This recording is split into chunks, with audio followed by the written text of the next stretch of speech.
Está focado? Nós estamos aqui no Ministério Público de Arcos. Vamos falar agora com o doutor Eduardo Fantinatti, que é o promotor, um dos promotores aqui do Ministério Público. Doutor, obrigado primeiramente por nos receber. A gente veio aqui para tratar de alguns assuntos, né, que estão pendentes aí, e para trazer informação para o pessoal, para os nossos ouvintes e também para os nossos internautas. Então, boa tarde, obrigado por nos receber aqui. Boa tarde, Jaime. É uma satisfação poder conversar com todos, viu? Mas já desde logo mandar um abraço aí para quem está nos acompanhando. Doutor, primeiramente, a gente foi pego aí de surpresa até por uma informação da assessoria do Ministério Público sobre a questão da determinação de um prazo pela promotoria para que se iniciasse aqueles protocolos para a realização do concurso público. A gente sabe que o concurso público aqui em Arcos já tem vários anos que a Prefeitura vem trabalhando com funcionários, né, que não são concursados. Então, essa realização do concurso público é realmente um feito pela administração municipal, muito esperado pela população e pelas pessoas que têm interesse em realmente participarem do serviço público. Essa determinação partiu aqui da Promotoria de Arcos? Como que foi? Jaime, essas conversas sobre concurso público a gente já tem tido desde o começo do ano com o novo prefeito, né?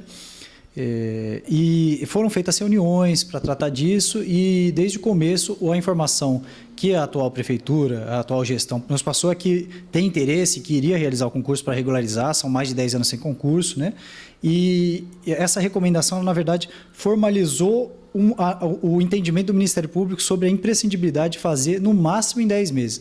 A recomendação ela não é vinculante, mas se ela não for atendida, aí nós entraremos com outras medidas, inclusive a judicial, a ação civil pública, para obrigar o município a fazer. Pelo que nos foi dado como resposta, estou até aqui, tem em mãos a resposta da Prefeitura, já foi nos encaminhado, da forma como nós requisitamos, um cronograma indicando as datas da publicação do edital, previsão para encaminhamento de cópia do edital para o Tribunal de Contas do Estado, que faz a verificação se aquilo está dentro da legalidade, data prevista, né, para prova objetiva, para os recursos, etc. Inclusive a homologação do concurso aí prevista para maio de 2018. Então, da forma como foi feito, nos atende, né? E o nosso papel agora vai ser fiscalizar se esse cronograma, essas datas que foram previstas aqui estão sendo cumpridas, se elas vão ser cumpridas. Apenas em caso de descumprimento que vai ser necessária a adoção de alguma medida judicial. Ao que tudo indica, não vai haver necessidade, porque o município já estava se movimentando para fazer esse concurso público e nós estamos, então, apenas demonstrando que vamos acompanhar de perto para que não haja a possibilidade de que não seja feito da forma como nós temos tratado, né? A necessidade do concurso público vem da Constituição, é obrigatório, e o Arcos está numa situação muito grave de irregularidade, porque são 10 anos sem concurso público e, em muitos casos, as contratações são feitas sem mesmo processo seletivo simplificado. Ou seja, não são todas as pessoas que têm a oportunidade de acessar o cargo público, né? Isso gera possibilidade de favorecimento, ou então de tratamento detrimentoso em face daquele que poderia ser considerado inimigo, e aí a necessidade de fazer, então, um concurso público para dar oportunidade igual a todos que queiram acessar o cargo público. Doutor, então, eu não sei se o senhor tem conhecimento que já existe até a apresentação de um projeto de lei na Câmara de Vereadores regularizando os cargos que vão fazer parte desse concurso. Aliás, os que já estão em vigor, né, e já colocando os novos cargos também em discussão na Câmara. Esse projeto de lei, me parece, deve até ser dado entrada hoje na Câmara, porque já esteve no plenário do Legislativo, mas precisou ser feito correções. O senhor tem conhecimento desse projeto? Sim, inclusive a demora da Prefeitura para já lançar esse concurso público foi atribuída à necessidade de reestruturação administrativa. Redesenhar alguns dos cargos, mudar a nomenclatura, algumas atribuições. Então, esse foi o motivo pelo qual a Prefeitura alegou que não estava ainda fazendo concurso público.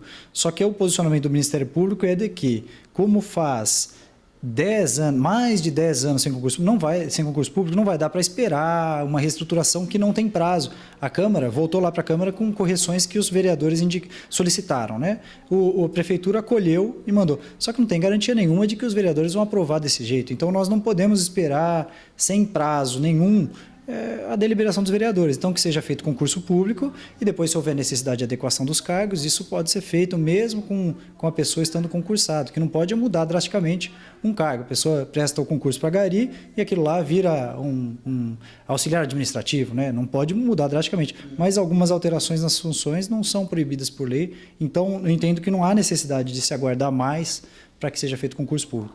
Mas se forem aguardar, então que seja respeitado esse prazo máximo de 10 meses para dar posse aos concursados. Não é 10 meses para realizar o concurso, é 10 meses para terminar o concurso. Então, o concurso tem que se começar muito antes para dar tempo de cumprir esse prazo. Então, o senhor está me dizendo que uma coisa não precisa estar diretamente ligada à outra.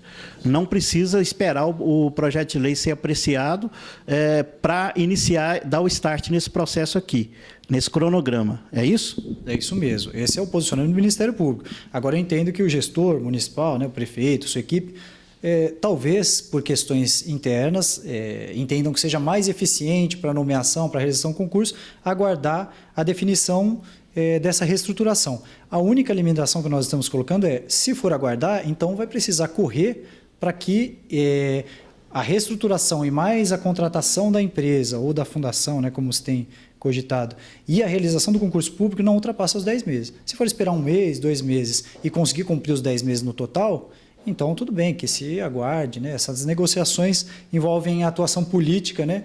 E essa área a gente acaba não tendo influência nenhuma porque realmente a pessoa que tem essa articulação política são os agentes ali do Executivo e do Legislativo. Nessa parte nós não interferimos, né? Existe uma certa liberdade nesse sentido para o gestor. Com relação à questão das datas, doutor, o senhor vai ficar atento ao início, por exemplo, me parece que tem algo já marcado para o mês que vem. Então, o Ministério Público vai estar atento se essas datas estarão sendo cumpridas? Vamos acompanhar data por data. Então, a tratativa que vamos fazer com a Prefeitura, o senhor prefeito, sua equipe, né, o secretário de governo, secretário de administração, é justamente para que a cada cumprimento de etapa nos seja comunicado e nós teremos também o nosso cronograma de acompanhamento. No sinal de descumprimento, vamos acionar para ver o motivo e, não sendo legítimo, vamos precisar acionar judicialmente o município para que seja obrigado realmente a cumprir esse cronograma e realize o concurso o mais rápido possível. Apenas para a gente alimentar um pouco a esperança das pessoas que estão esperando esse concurso, o senhor tem alguns exemplos de datas aí que o pessoal pode acompanhar já dentro da programação? Essa programação é da Prefeitura. Isso, perfeito. Esse foi um cronograma. Nós, na recomendação, dentre as diversas informações que nós requisitamos, está um cronograma que foi requisitado com indicação das datas que se pretende sejam realizadas cada uma das etapas, justamente para viabilizar o acompanhamento. Se a gente só fala assim, que data vai ser a posse? Aí fica difícil de acompanhar. Então tem que saber quando que vai contratar a empresa, quando que essa empresa vai fazer o edital, quando ele vai ser publicado e etc. Então aqui nós temos, por exemplo, que a contratação da entidade que vai realizar o concurso público, e nesse caso vai ser uma contratação direta, dentro de uma possibilidade de dispensa, de inexigibilidade de licitação até mesmo, prevista na lei de licitações, está previsto aqui a 10 de outubro. Então, como é uma entidade sem fins lucrativos que vai ser contratado, segundo o que nos foi informado aqui, até 4 de outubro tem que contratar essa empresa. A elaboração do edital por essa empresa, que na verdade não é nem empresa, é uma fundação, né, segundo o que consta aqui, tem que ser feita até 13 de outubro. Publicação do edital está prevista para 30 de outubro. Né? Aqui nós já temos inscrições previstas para janeiro a fevereiro, então 8 de janeiro a 8 de fevereiro. Então são datas, são estimativas, claro que pode atrasar 10, 15, 20 dias, né? Mas é um norte que nós temos aqui. Temos aqui, por exemplo, realização da prova objetiva prevista para março, né? A data pode variar aqui, mas meados de março, inicialmente a previsão é essa. Publicação da prova prática, quando vai ser realizado? Por exemplo, para alguns cargos, como cargo de operador de máquinas, prova prática em maio, comecinho de maio. E já tem previsão aqui para homologação para o final ali de maio e nomeação, posse e exercício para início de junho. Então, nós esperamos que até o final de junho a questão esteja resolvida, porque pode ter um atraso ou outro aqui que é razoável. Às vezes, um exemplo que nós estamos cogitando aqui, é obrigatório o município encaminhar cópia do edital de licitação, do edital de concurso, para o Tribunal de Contas do Estado. O Tribunal de Contas faz a fiscalização dos atos públicos, assim como o Ministério Público, só que sobre outro aspecto. Então, eles têm já parâmetros mínimos que têm que ser observados. Se aquele edital, por exemplo, não contempla a possibilidade de isenção para pessoas que não podem pagar a taxa de inscrição por razão de pobreza, o Tribunal de Contas vai determinar que seja feita a correção e vai precisar republicar aquilo lá. Então, desde que não haja má-fé e haja necessidade de uma diligência complementar, a gente também não vai ter problema, não. Vamos acompanhar, mas com bom senso. Claro que a gente sabe que, além do concurso público, são inúmeras as atribuições da Prefeitura, então vamos acompanhar com rigor, mas sempre também com bom senso, entendendo que algumas situações fogem da esfera da previsibilidade do gestor, né? Mas eu dei alguns exemplos. A expectativa, então, aí de prova já para março do ano que vem, nós esperamos que seja cumprido, pode ser um pouquinho antes, um pouquinho depois, mas não deve fugir disso aqui, não. Não existe ainda uma previsão do número de cargos que serão colocados à disposição? Jaime, nós fizemos uma recomendação já indicando todos os fundamentos legais e doutrinários, jurisprudenciais, sobre a necessidade de se contemplar o maior número de cargos possíveis, porque é muito comum, cidades do interior, muitas vezes, deixar de fora cargos estrategicamente para beneficiar esse ou aquele, né? E isso não vai ser possível. Nós requisitamos aqui a relação de cargos cuja intenção seja deixar de fora do concurso para analisar se ele se enquadra nas exceções. Por exemplo, cargos em comissão. O secretariado todo não é sujeito a concurso público, né? São cargos de confiança ali do prefeito. Tecnicamente chama cargo em comissão. Esses aí não entram no concurso público. Tem alguns cargos de direção, chefia, assessoramento também não entram. Tirando essas hipóteses, são raras as situações em que é possível fazer a contratação sem concurso. Então, no portal de transparência, o próprio cidadão pode ter acesso lá e ver a relação de servidores públicos do município, e lá a gente tem acesso, por exemplo, se aquele servidor é efetivo ou se ele é contratado. Se ele é contratado, e existem centenas de contratados em Arcos de uma forma totalmente irregular, você pode ter a expectativa, justa expectativa de que esse cargo vai estar lá à disposição no concurso. E se constatarem que não está, podem inclusive trazer aqui para a gente essa informação, porque na nossa análise, se passar despercebido, o cidadão vai nos ajudar a fazer essa fiscalização. Sim. O concurso público tem que ser a regra, exceção da exceção é que é a contratação sem concurso público. Nesse caso, por exemplo, o senhor está dizendo aí secretários. Claro que secretários são cargos realmente estratégicos, cargos políticos. Mas, por exemplo, nós temos exemplo aqui de diretor de escola, diretor e vice-diretor de escola, por exemplo. Serão feitos através de concurso? Não, esse também se enquadra como um cargo em comissão. Aí a Constituição prevê expressamente que os cargos de direção, assessoramento e chefia, eles não estão sujeitos. Então, como existe realmente uma gestão daquele que ocupa o cargo de diretor, existe por uma opção legislativa, eu não digo que é melhor ou pior, mas é uma opção que foi feita quando fizeram a Constituição, deixou de fora do concurso público, então acaba sendo uma pessoa dentro ali do ambiente escolar que vai ocupar esse cargo por nomeação política. Entendeu? Esses cargos são legitimamente ocupados dessa forma, porque a legislação prevê dessa forma. Doutor, vamos mudar um pouquinho de assunto. Um tema que também tem deixado as pessoas, o cidadão arcoense, bastante aflito, é a questão da falta d'água. A gente sabe que o Ministério Público tem essa atribuição de zelar, né, pelo bom atendimento, pelo bom andamento da coisa pública, e dentre elas serviços essenciais, como é o caso da água, né, e se encaixam principalmente na sua promotoria, né? E o senhor sabe muito bem que a cidade vive uma escassez hídrica tremenda, mas que muitas ações que poderiam ter sido feitas no passado, elas foram deixadas de lado e hoje nós estamos pagando o preço por não ter cobrado essas ações. O que o Ministério Público, como que o Ministério Público pode ajudar a população nesse momento hoje que a crise já está deflagrada, doutor?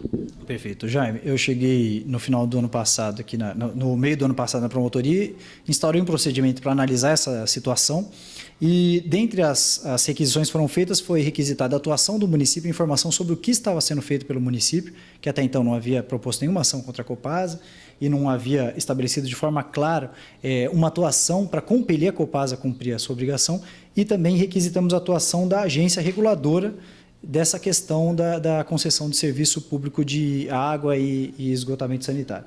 Bom, a ARSAI esteve em Arcos no final do ano passado, fizeram toda a fiscalização de praxe e apresentaram um relatório que trouxe muito mais, ao contrário do que nós esperávamos, trouxe muito mais aspectos formais de irregularidades que estão sendo sanadas pela Copasa do que materiais. Não foi constatada pela Arsae, no primeiro momento, nessa análise desse laudo, um problema de falta de investimento, por exemplo, mas nos parece, é uma impressão pessoal minha, que isso não foi realmente um alvo não recebeu devida atenção da agência. Eu acredito que faltou o rigor na fiscalização e faltou a análise desses detalhes. Então, nós vamos precisar aprofundar esse trabalho que a Arsae fez.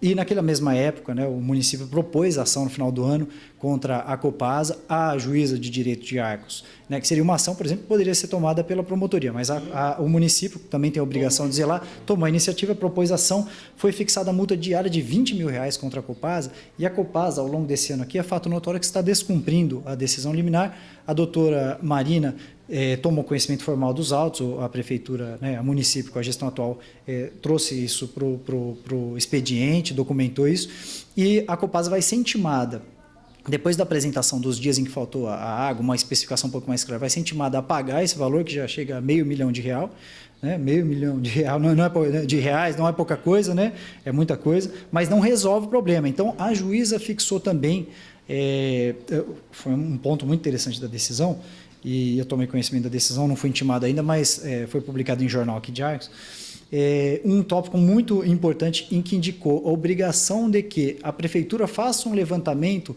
sobre os locais onde estão faltando água para que sejam atendidos por caminhão-pipa, e a Copasa vai estar sujeita ao bloqueio dos recursos em sua conta. É uma empresa bilionária, né? Tem ações, né? Do governo, né? Mais de 50% do governo do estado. Então, não tem desculpa para eles cumprirem uma liminar dessa, não tem desculpa para não ter investido suficientemente. Dentre os itens que requisitamos no procedimento, os lucros da Copasa tiveram sempre presentes todo mês, não teve nenhum prejuízo, pelo contrário, são 50, 200 mil reais de lucro por mês. Nós temos essa informação documentada nos últimos 2 anos, né? Limitamos um pouco o período para não exagerar ali, não dificultar a análise, mas então isso deixa mais claro que a Copasa não tem motivo nenhum para descumprir essa obrigação. Esse descumprimento está documentado nos autos, eles vão ser intimados, e já existe até uma previsão da juíza, né, que ela possibilitou aí para o município compelir a Copasa a cumprir isso, de forma que, se não cumprir diretamente, o município vai poder fazer a contratação dos caminhões-pipa na via particular, mas quem vai arcar com o custo é a Copasa. Então, o nosso procedimento, vamos aprofundar essa análise, verificar se vai ser necessária uma nova medida judicial, e estamos também verificando com promotorias da região. Por exemplo, Pará de Minas sofreu com uma grave crise nessa questão de abastecimento de água. E lá foi proposta uma ação civil pública em face da Copasa, com vários pedidos. Então, eu estou analisando outras medidas que foram tomadas na região para ver o que vai ser mais efetivo para nós aqui, para analisar e ficar claro que investimentos que deixaram de ser feitos, que nos trouxeram essa situação, porque a alegação de que falta água, isso não é suficiente. Falta água, é verdade. Infelizmente, a gente passa aqui e vê a gente lavando calçada, né? Parece brincadeira, numa situação que a gente está vivendo. Então, a população tem uma parcela de culpa, mas a maior parcela de culpa, na nossa visão, é a Copasa, que não faz publicidade para orientar a população, não avisa previamente sobre suspensão de interrupção de água, que é a obrigação deles, dizem os autos que fazem. Eu não vejo, o senhor viu? Eu não vejo também, não vejo. Então, não fazem os investimentos necessários para abastecer a cidade. Então, essa atuação negligência da Copasa, certamente, aliada a também uma culpa parcial da população, nos trouxe ao quadro atual. Mas vamos priorizar esse procedimento, ele é um procedimento que já temos uma atenção especial para ele, e temos que analisar em conjunto com essa ação judicial para não haver duplicidade de medida. Não adianta eu ir lá e pedir uma ação contra a Copasa, já existe uma ação, já existe um dinheiro lá que eles estão devendo R$500 mil, e existe a possibilidade já facultada pela juíza de bloquear recurso da própria Copasa. Então, a nossa atuação está sendo compreender melhor que investimentos que estão faltando e qual medida complementar a essa ação do município vai ser adotada. Mas estamos atentos, estamos, inclusive, recomendando à população, já aproveitando a oportunidade, para que no bairro faltou água, a associação de bairro, alguém tem que pegar lá, pega a assinatura do pessoal, pede providência, traga aqui para a gente, leva uma cópia para a prefeitura, traga isso, porque vamos levar isso para o processo, para ficar claro para a juíza do caso, a gravidade da situação. Faltou água, olha, está faltando água, faltou água do dia tal até o dia tal aqui, está a situação é essa, todos assinam. Isso traz muita força para a atuação do Ministério Público da Prefeitura diante da Copasa. Nós precisamos que a população não fique silente, né? Aqui no Ministério Público, por exemplo, Não tem chegado a reclamação direta, mas as pessoas podem também nos procurar, pode trazer informação, pode trazer abaixo-assinado, vai ser útil para a gente. Pois é, eu ia perguntar justamente para o senhor o seguinte, a juíza, né, ela está lá fazendo o trabalho dela, e de que forma que ela vai tomar ciência de que esse termo, né, essa determinação dela está sendo descumprida? Somente através de documentação e de relato da população via oficial, né, doutor? Então isso tem que ser feito oficialmente, ou na promotoria, ou na justiça, ou no fórum, não é isso? Isso mesmo. A população trazendo a informação, de preferência, de forma já organizada, porque se vier um dia um dia outro, a população precisa também se organizar. Então, nos bairros, seria interessante que alguém tomasse a frente, está faltando, ou pelo menos por rua, nessa rua aqui é comigo, se faltar me fala, vamos assinar. Traz para a gente, vai facilitar muito o trabalho, porque aí eu com essa informação da população, eu sei o dia que faltou, dá para requisitar a informação do Copasa, entendeu? Ou do próprio município, e ter documentado que, de fato, conforme relatado por eles, não faltou água. A Copasa trouxe uma informação enganosa na defesa deles, quando foram intimados pelo município pela juíza para dizer da situação, falou que a situação está normalizada, e nós todos sabemos que isso é mentira. Então, esse tipo de conduta, uma deslealdade, né, com a população de Arcos, ela não vai passar em branco. Nós vamos, inclusive, depois, no momento oportuno, avaliar a necessidade de propor uma ação civil pública para indenização por danos morais coletivos à população de Arcos, e isso pode ser revertido em prol da coletividade. Isso vai ser analisado também. Com relação à qualidade, doutor, as pessoas estão relatando muito, a partir do momento que está havendo a falta e está acontecendo também o transporte, a gente tem notícia de que a Copasa está utilizando caminhões-pipa para transportar água de um determinado rio para o rio onde que é coletada a água para a população, para ser tratada. A gente está tendo relato da qualidade, ou seja, água com cheiro, água com cor, água com gosto, inclusive com gosto semelhante à água do rio. Então, isso pode estar significando um processo de tratamento ineficiente. Tem como também haver alguma medida nesse sentido? Isso, Jaime. É muito importante, novamente, que a população não fique sofrendo quieta lá. Tem que trazer essa informação para a prefeitura, tem que trazer essa informação para a gente, de preferência de forma organizada, e existe a possibilidade de fazermos uma perícia. Isso é uma situação muito grave, porque essa água pode, inclusive, estar contaminada. Então, se tem um cheiro ali diferente do normal, tem um sabor, que já não deveria nem ter sabor, né? Então, a gente precisa passar essa água por uma perícia, fazer um encaminhamento, e a própria Copasa faz uma perícia inicial que também é considerada, né? Lógico que a gente não vai confiar só na palavra da Copasa, mas se tem a Copasa faz um exame inicial, a gente já tem uma noção de qual é a situação daquela água. Se for uma situação drástica, não dá para a Copasa simplesmente omitir. Mas nós também temos outros meios de fazer perícia, inclusive pela via particular, né? Nomeação de perito para essa finalidade, encaminhamento para o Ministério Público em BH, tem peritos também com essa capacidade, nós temos que tomar a providência. Até então, no meu procedimento, por exemplo, não tenho notícia nenhuma, a população não reclamou disso. Então, talvez seja uma coisa que esteja acontecendo mais agora, a população precisa também trazer essa informação, precisa passar não pode ficar sofrendo em casa, tem que colocar no papel, ir atrás, batalhar o direito, e a gente está aqui para atender a população e fazer o nosso papel também, né? A gente sabe que, para que isso não acontecesse, um dos pontos principais, doutor, seria o tratamento das nascentes, a proteção das nascentes, o reflorestamento, a recuperação dessas nascentes que, ao longo dos anos, foram penalizadas, prejudicadas pelo homem, pelos proprietários de fazendas, de sítios, enfim, e que a empresa deveria ter cuidado dessas nascentes que, na verdade, são os produtores de água para ela, né? Há que tomar-se também alguma medida em relação a isso, a questão de prevenir para que no futuro a gente tenha esse problema resolvido e isso não aconteça novamente? Dentro do próprio contrato de concessão, costuma haver, eu preciso revisar no caso específico de Arcos, costuma haver previsão de investimentos nesse sentido também de preservação ambiental, das nascentes e de fontes da água, né? Porque é natural que sem preservar a natureza não vai ter água que dê conta. Então, é a obrigação da Copasa zelar por isso e a obrigação do município, como poder concedente, também tomar iniciativas nesse sentido. Não é porque a Copasa é obrigada que o município é isento, pelo contrário, o poder e o dever de prestar o serviço é do município, e ele passa a execução desse serviço para uma empresa, é a Copasa.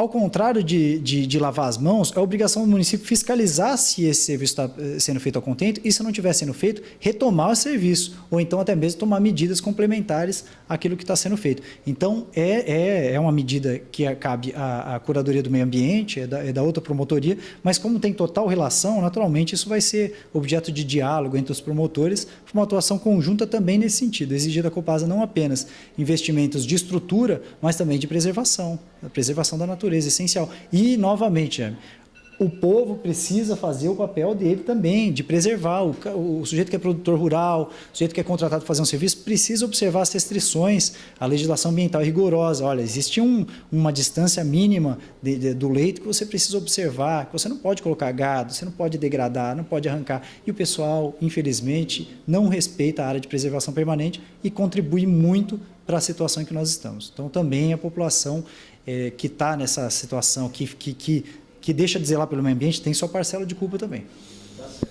Doutor, para a gente encerrar, eu creio que o senhor não tem, assim, às vezes, muita coisa que dá para adiantar com relação a esse assunto, mas eu não posso deixar de perguntar, como repórter, é minha função, sobre a questão das denúncias que foram protocoladas, entregues aqui no Ministério Público, pelo vereador Luiz Henrique, principalmente sobre a questão do edital de limpeza pública e sobre a contratação por dispensa do cunhado do prefeito.